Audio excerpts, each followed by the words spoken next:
Okay, Okay. I'm James, and I'm interviewing. Could you introduce yourself? John A. Sellenthin. And what was your profession? I was a police officer and later promoted to detective, investigator. When did you start as a police officer? August 15th, 1968. And where were you assigned? I was assigned in September to the 5th Precinct, which is the Chinatown, Elizabeth Street Station. What were your assignments when you were working there? Routine patrol duty. Okay. And then what was your next assignment? My next assignment was May of 1969. I was transferred to the 9th Precinct, which is on East 5th Street in the Lower East Side, and it's called the East Village. Was that different from the 5th Precinct? Extremely different. It was a very high crime area. A lot of murders, a lot of robberies, and violent crimes at that time. In the history of New York City, the early 70s was 9th Precinct was what they call an A crime house. Okay. Highly riddled with crime. What was your first real experience with violence on the job? My first experience with violence in 1970, I believe it was May of 1970, there was Officer Lawrence Stefan. He was on East 7th Street and Avenue B on School Crossing with his partner. And a fella sneaked up the side of the car, reached in and stabbed him. The guy that stabbed him was shot 3 or 4 times. And Larry, before he got to the hospital, expired. But the person that shot him was convicted, was caught and convicted, and was doing a long term in prison. Okay. What was your next experience? My next experience was in 1971, January. There was snow falling on the ground, and there was calls, and there was a police shooting on Avenue B and East 11th Street. And there was a call of 2 police officers shot. And a person or persons walked up behind them while they were standing on the corner of Avenue B and 11th Street and shot them. One was Gregory Foster, who was a black officer, and Rocco Laurie, who was a white officer. And the word got out after they were shot that it was the Black Liberation Army who was starting to emerge in the early 70s. And they were dead set on killing law enforcement of any kind. Okay. Well, while you were in the 9th Precinct, could you think of any later instances? In 1975, there was a Sergeant Reddy and a police officer, Andrew Glover, and they were on the East 5th Street and Avenue A, and they made a car stop. And the sergeant had gotten out of the car, and the person that they stopped got out and shot the sergeant, and went over to the car and shot the other officer, and they both died on the scene. But it wasn't a part of a Black Liberation Army shooting. It was just a career criminal that was caught later. So it's very fair to say that there was a lot of violence that you experienced while you were working in the 9th Precinct. Yes, there was. And you were just learning your job at that point. In the early years, yes, but you sort of learn your job quick, and you've got to always watch yourself. You always have to watch for your safety. And that's when they started coming out with the bulletproof vests. Well, I see what you mean in your profession. Right. Obviously, you'd very quickly have to learn. Right. Now, what was your next assignment after that? In 1977, I was transferred to the 122 Precinct, and I did a few years of routine patrol. Okay. Any big... No big cases to speak of. A few, it had its share of a few violent crimes, but not like the 9th Precinct. And after that, what was your... After that, I put a transfer in. And in 1988, I was transferred to what they call Organized Crime Control Bureau, and I was assigned to the Narcotics Division. And I was assigned to Staten Island after the training. We went through...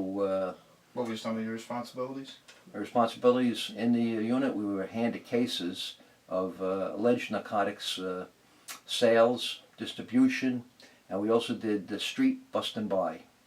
And we did execution of warrants, no-knock warrants with narcotics, and knocked down probably over 100 doors with the warrants and made numerous arrests.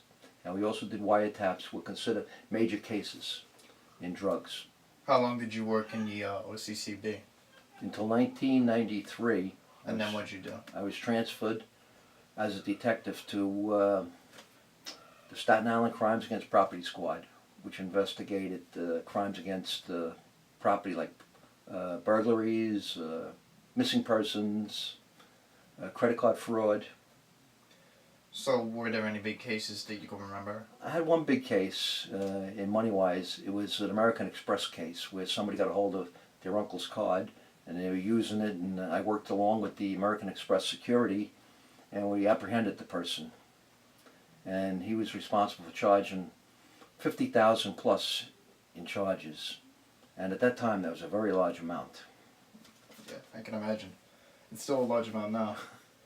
After that, where were you transferred to next? I was transferred to the 120 Precinct Detective Squad. It's called, and investigated all crimes, from murder, kidnapping, rape, what else? Credit card fraud, missing persons, investigate dead bodies. So and you saw pretty much everything. that squad handled everything. All right. Could you name any interesting cases from that period? Well, it was a very interesting case I had. It wasn't a funny case, but it was an interesting case. I was home and I got called at 3 o'clock in the morning to report to the Staten Island Ferry. It was 4th of July night. I believe it was around 1995 or so. I'm not sure of the date, but anyway, it was called down, and what they said was, you're the catching detective. They had one of the boats that just landed on Staten Island, and they had an incident on the boat, a sexual assault incident, and the person that committed it jumped overboard. So we had to interview every person on the boat. There was close to 1,000 people on the boat. So we had to have call other detectives in from Staten Island. Then we had to call in what they call Brooklyn Night Watch, Brooklyn South, Brooklyn North, about 8 different detective units in New York City to help do the interviews. And we compiled a folder of like 1,000 interviews. And about a week later, we got a call that a body washed up, and it was our person that jumped overboard. And when we fingerprinted him and ID'd him, he had just gotten out of prison. I think it was Albany, New York, for doing 15 years for rape. He was a career criminal. So when did you retire from the job? I retired in 1998, April 10th, 1998. And in your experience, and with the many years that you worked in law enforcement, what can you say about crimes from then until now? What's different and what's the same? Well, the crimes haven't changed. I think the crimes have gotten more violent.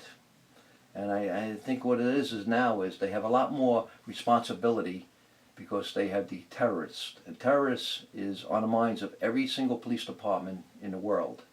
And that's a main concern. And another main concern, it's sometimes people think it's, oh, no big thing. It's called cyber terrorists. And they get a hold of bank accounts, these foreign countries. And it could cost people a lot. All right. So, wrapping up, why did you become a police officer? I liked the job. I always followed it, and I thought it was a good career. And to this day, it's an honorable career. And somebody says, I want to be a police officer, I always encourage them, well, go and do it. It's a proud job. And nowadays, people always look for an excuse. It's somebody else's fault. It's this, it's that. But I can tell you from experience, I was 14 years old when my father was killed in an accident at work. And I was raised by a single mother. And the excuse to say, oh, well, you got to go to straight. Listen, if you want to do it, you're going to do it. And that's, in conclusion, I wish I could have done more time on the job. But it's a young man's job, and you got to know when to retire. Okay. Well, thank you very much for your time and for answering my questions. Okay.